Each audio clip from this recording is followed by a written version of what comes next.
Knowledge work environments are no longer fit for purpose. All companies have excessive workload. There's nothing we can do about that really. But when combined with 24/7 smartphone interface that is basically designed to hijack your dopamine system, it means that when you're working, you're constantly being interrupted. So you end up pinballing between low productivity tasks and you lose your capacity to discern and focus on what's actually priority.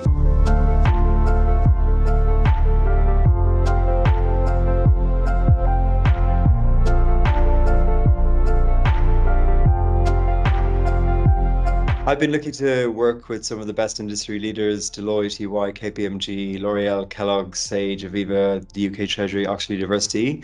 And every client that comes to me ultimately wants high performance. They want everyone to raise the bar.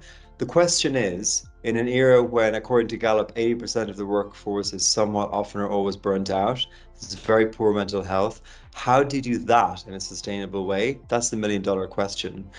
And what I would say is that we're looking for healthy excellence, both for ourselves and also to role model that for our people.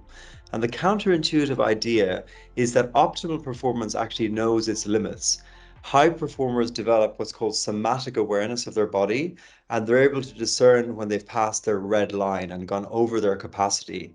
And instead of ignoring the warning signs and numbing through dysfunctional coping mechanisms like booze, they go through deliberate renewal cycles and build their physical and mental capacity so they can wake up fresh to give their all, not just next day, but next week, next month, and in the years in their whole career.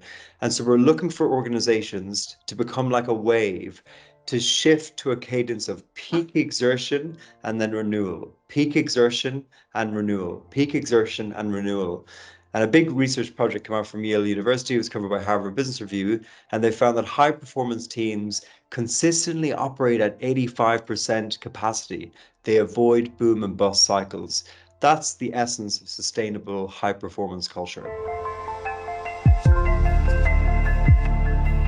The research on real high performers, the one that run hedge funds, they're prime ministerial advisors, they work 80 hours a week, is that when they're on, they're on, and when they're off, they're off. They go through deliberate cycles of exertion and renewal. They have this enormous capacity to, when they're working, grind through the huge to-do list, make really high quality strategic decisions, but they also have a knack to leave it behind. So they resource themselves so they can actually do that in the long term. First, we must understand the context. Knowledge work environments are no longer fit for purpose. All companies have excessive workload.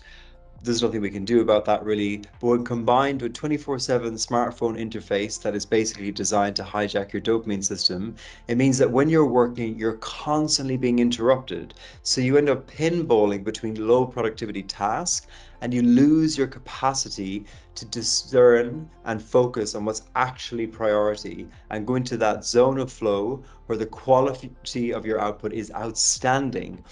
And because of the way knowledge work is, you never get to switch off. You're always thinking about work, responding, and so you don't resource yourself to turn up the next day and bring your A game. So the first step is to take back control using your diary. The most important meeting is the one you set with yourself. This is called meta scheduling, and it should be a repeat calendar invite you set with yourself at 9 a.m. every Monday. And this is where you take control of your schedule. You manage excessive workload so you can actually get through what's priority. And that means scheduling in 90-minute deep focus sessions and having a kind of a quarantine bubble where you can't be interrupted. It also means batching emails and boring admin twice a day rather than kind of half doing it all the time. It means scheduling open office hours at midday where anyone that needs your input can contact you. And that saves all of that asynchronous back and forth, the context switching that's bad for productivity. And crucially, it means scheduling renewal time so you're able to resource the next wave of productivity. They're actually the really practical ways that leaders go to a higher level of productivity.